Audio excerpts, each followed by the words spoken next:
Speed.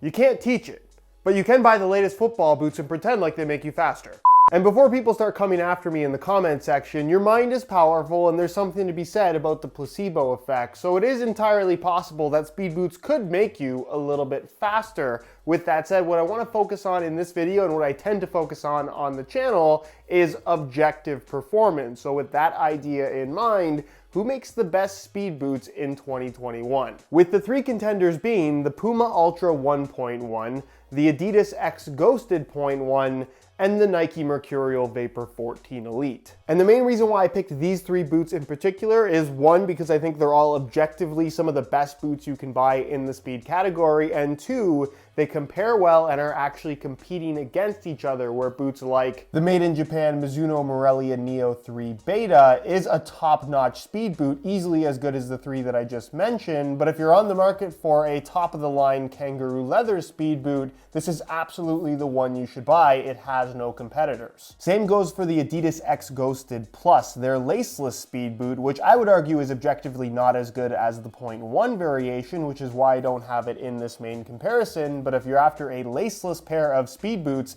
this is absolutely your best option and the one you should buy. So with those honorable mentions out of the way, I'm going to compare these three boots in 5 main categories: the uppers, the sole plates, the stud patterns, the weight, as well as the fit and feel on feet. So if you're trying to decide between the 3 main speed boots out there right now, the info in this video should help you out a lot. Also, if you're interested in purchasing any of the boots that I just mentioned, you can check out the links down below in the description of this video. Those are going to take you to the review pages on my website, where you'll be able to pick up any of these boots below their normal retail prices.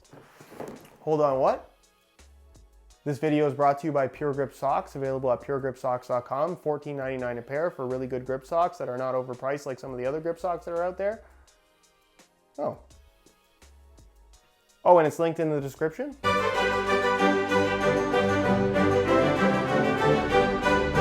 The X Ghosted 0.1 features a synthetic upper called Fluoroskin, which is the most raw of the 3 boots that we're going to be comparing in this video. It does still technically feature a textile base in a very simple grid pattern, but on top of that textile base you have a super thin polyurethane and also no liner, which is very unusual for a pair of football boots, but it makes this feel like you aren't wearing any boots at all when it comes to touch on the ball. It's pretty much as true to being barefoot as you can possibly get from any boot right now. There is zero protection because of it, and the upper in general does lack a little bit of softness, so it does have more of a plasticky feel to it. But with the lacing system, as well as one of the best heel liners in the business, the comfort overall doesn't suffer as much as you would expect. On the opposite end of the spectrum, you have the Ultra 1.1 from Puma, which still features what I would consider to be a knitted upper, this being their Matrix Evo material, which is made up of a variety of different yarns coming together to create an upper that definitely has the most sock-like sensation out of the 3 boots that I'm comparing here for you. In terms of touch on the ball, it's also going to have kind of the softest, most padded feel, although these are definitely not overly padded football boots. Trust me, if you get stepped on, it's going to hurt regardless of which of these 3 boots you pick, but this definitely has the most, I guess, significant feel on feet in terms of the thickness of the upper. It also has this kind of unusual exposed knit design to it, although there is some significant texture here, and in general, it doesn't feel overly slick. There is what they're calling Grip Control Pro as kind of an extra coating around the edge of the forefoot for the sake of durability, as well as a little bit of additional grip. And in terms of overall comfort, because of the more pliable sock-like upper, this is easily the most comfortable feeling upper out of these 3 boots. And then kind of the middle ground between these 2 boots is the new Vaporposit upper of the Mercurial Vapor 14 Elite from Nike, where you can see it is a textile base still with this grid pattern mesh that does vary in size of the actual squares and rectangles depending on where it's positioned, but it also has a more traditional microfiber liner with some perforations, as well as a top layer of synthetic material that makes it feel, I would say, closer to the X than it does the Puma Ultra, but it still has some nice pliability to it, and despite being very different from the Vapor 13, which this model technically replaces, it still ends up feeling pretty similar from a comfort perspective. In terms of overall touch on the ball, it's thin, it's fairly raw. I wouldn't say it's quite as thin as what you're gonna get from the X, but definitely thinner than the Puma Ultra. And if you're looking for that barefoot feel, especially given the overall tight wrap of your foot that you get from pretty much only a Mercurial, it does end up feeling like you aren't wearing much of anything at all. The Flyknit across the top of the foot with the central lacing system gives the boot a super secure fit in general, and despite being so thin and kind of trending back towards synthetic, the boot does feel very comfortable. For me, it's pretty much impossible to pick a winner in this category, but I would basically say it like this. If you want the softest upper, go for the Ultra. If you want the thinnest upper, go for the X. And if you want something that's kind of a blend of the two, go for the Vapor.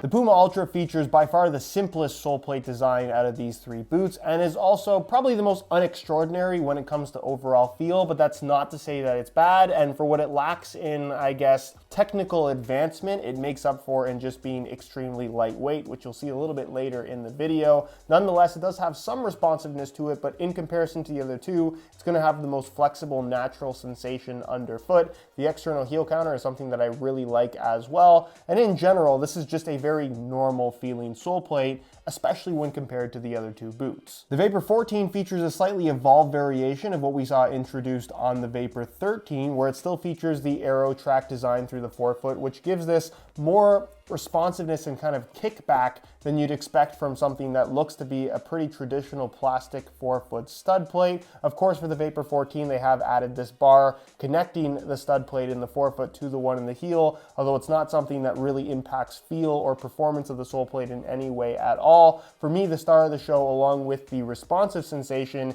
is the anatomic shape of the sole plate itself, which you can't actually see, but trust me, it's there. Basically what it means is the sole plate isn't completely flat. It's slightly rounded on the underside of your foot, basically acting as a pocket for your foot to sit into rather than a flat surface for your foot to sit on top of. Basically what it allows for is your foot to feel more connected, and when you're making those kind of side-to-side movements especially, your foot really stays planted on the sole plate itself rather than sliding around. Even if it's just a little bit, it does make a noticeable difference when it comes to feel and the general responsiveness of the boots, where I think there's a strong argument to be made that the Mercurial ends up feeling the most responsive because of that anatomic sole plate. And for me, that's really one of the main reasons why you would want a Mercurial over the other two options. But for me, the winner in the sole plate category has to be the speed frame of the X Ghosted, which you do get the exact same layout on the Laceless Plus model as well, I should mention. Nonetheless, this is a plastic sole plate with a Carbitex insert running through the forefoot and almost flowing into the midfoot area.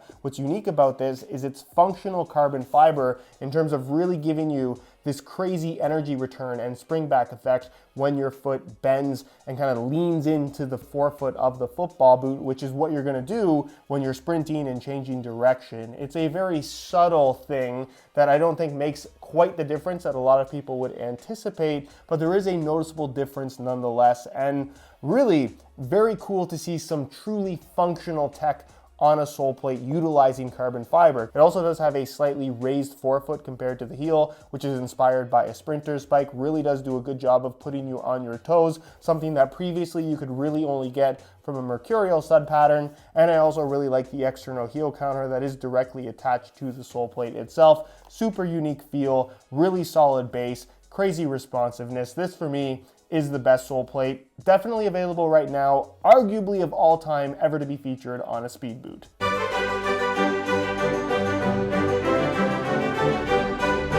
Now, when it comes to traction, more specifically the FG stud patterns of these three boots, for a very long time in the speed category, I think Nike has been the clear winner with their Mercurial line. But what you'll notice with these three boots when I hold them all up side by side by side is that the stud patterns are very similar, and that's because Puma and Adidas have definitely adopted a very similar design concept to that of Nike, where they're all bladed stud patterns. They all have somewhat of a chevron shape to them, and the amount of bite that they provide when pushing off in pretty much any direction is well above average. They're all super aggressive. I would still make the argument that the Mercs feel the most aggressive out of these three, but I think for most people going back to back playing in these three boots, there's not a huge difference when it comes to traction. So this category I would say is more of a toss-up, but maybe a slight edge to Nike.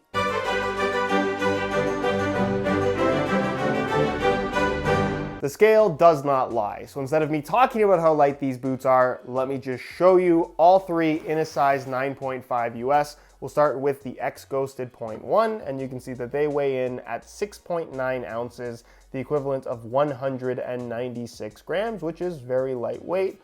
Change the scale back to ounces, throw on the Mercurial Vapor 14 Elite. You can see that they weigh in at 7.3 ounces, the equivalent of 206 grams.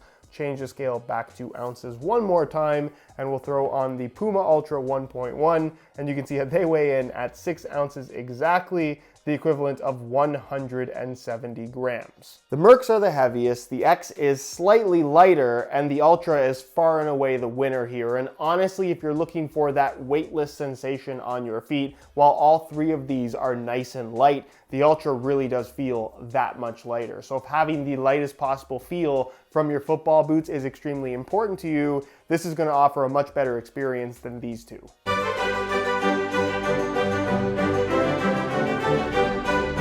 Now, if there's one line of football boots that's known for having a tighter, I guess more narrow fit, as a lot of people would like to describe it, it's the Mercurial, which I have here on my right foot, and then of course on my left foot, I have the X Ghosted 0.1. I think what's surprising about having these two boots on feet, it might be a little bit difficult to see, is that they're actually pretty similar to each other when it comes to overall width, especially through the midfoot and heel, where they definitely both fit on the snug side, but that's by design. If they don't fit tight through the midfoot, the boot in general is going to take on a sloppier feel, which is going to impact general lockdown as well as responsiveness. So it's a comfort thing, yes, but there's also a huge personal preference aspect to how a pair of football boots are going to fit. When you're comparing the width of these two boots directly, I would say it's definitely noticeable that there's some extra width and volume through the toe box and forefoot area of the X compared to the Mercurial, but in general, they both fit extremely well. And when it comes to separating the two simply based on comfort,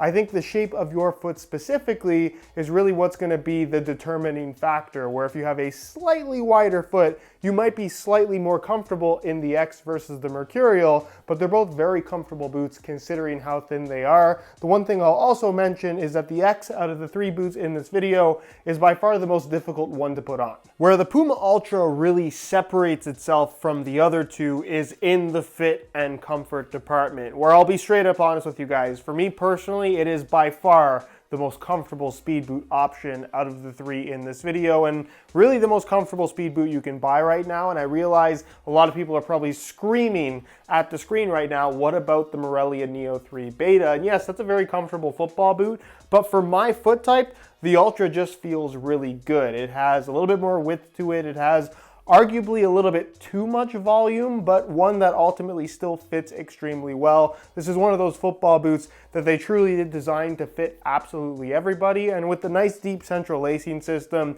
you can tie the laces tight enough to where they'll feel nice and secure on feet. It also is the only one out of these three that has more of a knitted style upper, so it does end up feeling softer and slightly more padded against your foot, which for most people is going to end up feeling a lot more comfortable as well. Despite the extra width and volume though, they still secure your feet really nicely and just have a nice locked in responsive sensation. But in the fit department, it's certainly the widest, and again, it's really difficult for me to declare a winner because I think everybody's foot type is going to determine which one will feel the best for you. But for me personally, I prefer the fit of the Ultra, although I think when it comes to the tightest fit, the Mercurial probably does that the best.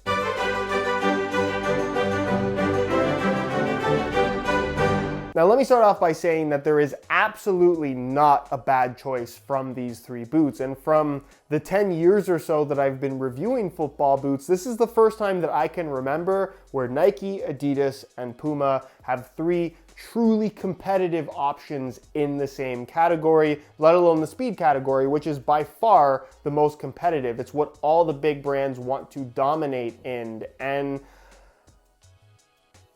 what was I getting at?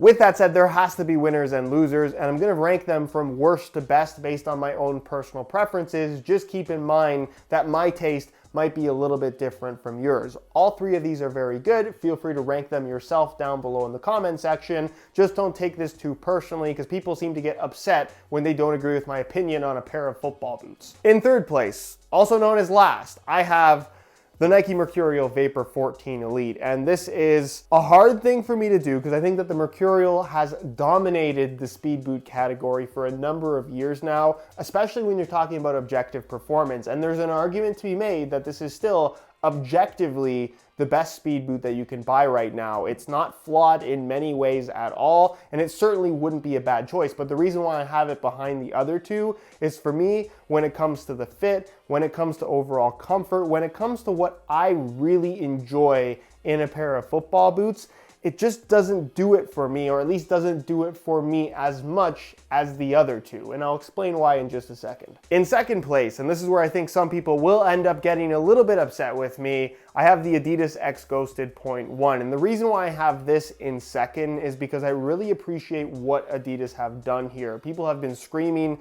for the return of the F50 Adi Zero basically since they killed it off in 2015, and we now have it back unofficially, because it's still not called an F50, in the X Ghosted 0.1. This return to a super thin synthetic material, really thinner than any of the past F50 models, is something that's really refreshing. They did a good job at making the boot still fit really well and feel comfortable, despite really people being used to these softer knitted mesh-based uppers that have been so popular over the last several years. The responsiveness from this sole plate is phenomenal. This, to me, is one of the best innovations we've ever seen on a pair of football boots. Truly functional tech, and really just the technicality of this boot in general is something that really doesn't come across in video and pictures. Once you see them in person, it's really impressive what they've achieved here. It's a great pair of football boots, and honestly, one of the main reasons why I picked them over the Mercurials is because they just end up fitting my feet a little bit better because they're not quite as tight. Which of course means that the Puma Ultra 1.1 is my personal favorite speed boot of 2021. And the main reason for that is, one,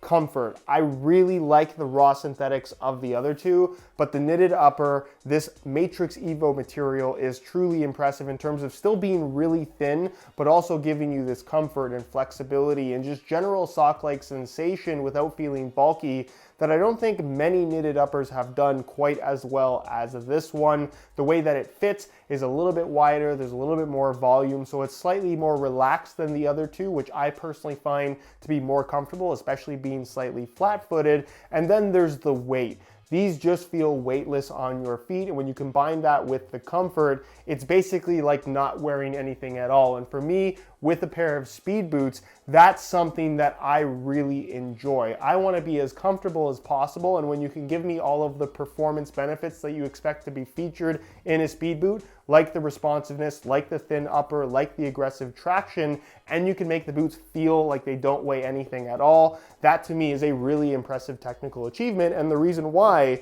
the Ultra 1.1 would be my pick. Not to mention, it's the cheapest of the three boots that I compared today. So there you have it. Hopefully you guys enjoyed the video and found it helpful. If you did, please don't forget to support it with a like. Again, if you're interested in any of the boots that I talked about in this video, below the normal retail price, of course, links to the review page can be found down below in the description. If you have any questions or any requests for other comparisons you'd like to see on the channel, feel free to leave that down below in the comment section as well. If you're not subscribed already, make sure you hit that subscribe button along with the little bell notification so you get notified when the next new video goes live. You can find all my social media information linked down below in the description as well.